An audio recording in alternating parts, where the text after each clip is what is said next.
Good morning students. कल हम लोग पढ़ रहे थे linear equation in two variable में एक्सरसाइज 3.4 पढ़ रहे थे, जिसका मैंने आपको एग्जांपल नंबर 14 करा के भेजा था। और आज हम इसी टॉपिक में एग्जांपल नंबर 15 और इसका 16 एग्जांपल सॉल्व करेंगे।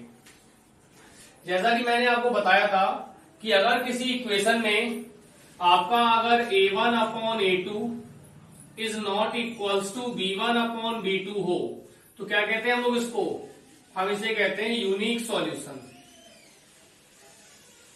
यानी जो हमारी लाइनें हैं वो कैसी होती हैं? इंटरसेक्टिंग होती हैं। अगर यही आपका a1 upon a2 equals to b1 upon b2 equals to c1 upon c2 हो तो फिर इसे कहते हैं हम लोग infinitely many solution. Infinitely many solutions कहते हैं इसको। आपको पहले मैंने कहा था इसको आप लोग याद रखेंगे।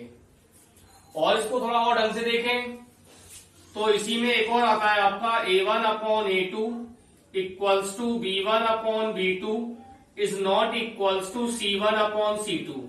तो ये हो जाता है आपका नो सॉल्यूशन। क्या बनता है ये आपका? No solution.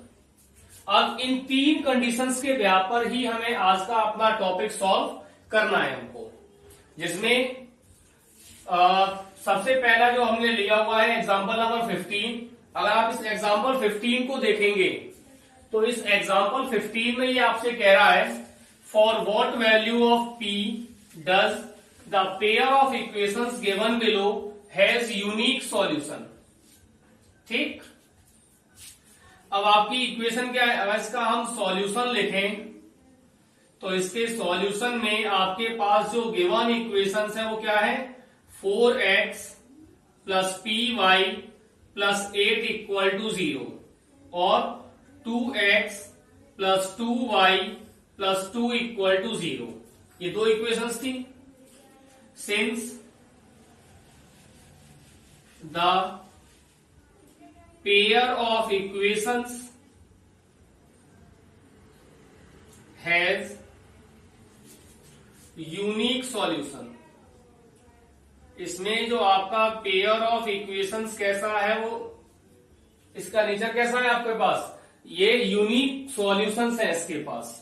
और जब हमारे पास यूनिक सॉल्यूशंस होता है तो कंडीशन क्या होती है? a1 upon a2 is not equals to b1 upon b2। Clear? अब इसमें a1 क्या होता है? कोएफिशिएंट ऑफ x, b1 क्या होता है? कोएफिशिएंट ऑफ y और c1 हो गया आपका कांस्टेंट टर्म। इसी तरह से आप सेकंड इक्वेशन में आओगे तो a1 क्या हो जाएगा? 2, b1 क्या हो जाएगा? 2 और c1 भी कोइंसिडेंटली 2 है। अब a1 कितना है आपका? 4, a2 कितना है आपका? 2 is not equals to p upon 2। Clear?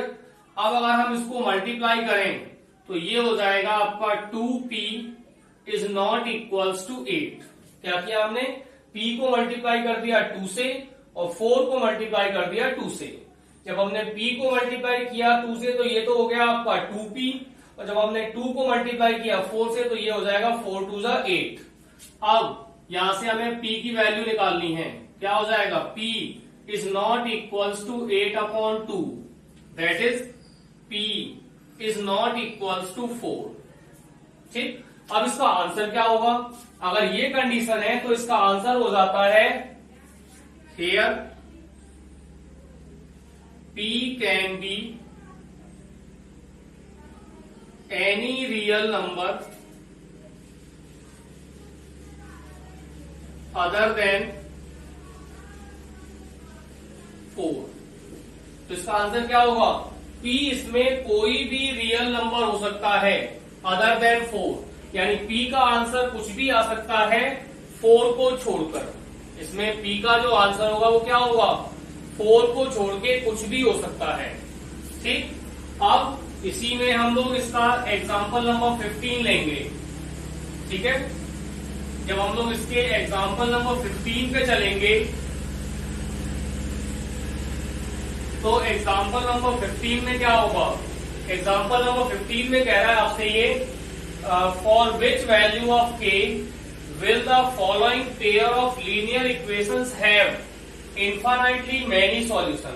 पहले वाले में कंडीशन क्या थी, यूनिक सॉल्यूशन, और अब इसमें एक कंडीशन क्या आ रही है आपकी, इन्फाइनाइटली मैनी सॉल्यूशन। यानी अब ये तो हो गई आपकी इक्वेशंस। कंडीशन क्या है हमारे पास, since the pair of linear equations has infinitely many solution, infinitely many solutions। जब इसमें आपके पास infinitely many solutions की कंडीशन है तो infinitely many solutions में क्या होता है आपके पास, a1 upon a2 equals to b1 upon b2 equals to c1 upon c2। अब मैं अगर आपसे पूछूं कि a1 की वैल्यू कितनी है, you can answer it is k। b1 की वैल्यू कितनी है, 3। c1 की वैल्यू कितनी है, -k-3। b2 की a2 की वैल्यू कितनी है, 12। b2 की वैल्यू कितनी है, k, और c2 की वैल्यू कितनी है, -k। दैट मीन्स जब इसको हम सॉल्व करने जाएंगे तो ये हो जाएगा आपका a1 upon a2 equals to b1 upon b2 equals to c1 upon c2। अब जब मैं इनकी वैल्यूज को पुट करूंगा तो ये हो जाएगा आपका k upon 12 equals to 3 upon k equals to -k-3 upon -k। इस माइनस से ये माइनस कट जाएगा। अब आप किसी भी पेयर को यूज करके k की वैल्यू को आप फाइंड आउट कर सकते हो। ठीक, जैसे अगर मैं केवल इस वाले पेयर को यूज करता हूं, k upon 12 equals to 3 upon k, तो k का मल्टीप्लाई k से अगर करेंगे तो ये तो हो जाएगा आपका k², और जब 3 का मल्टीप्लाई आप 12 से करोगे तो ये हो जाएगा आपका 36। तो k की वैल्यू क्या हो जाएगी आपके पास, √36, और जब आप k को इवेल्युएट करोगे तो ये हो जाएगा +-6।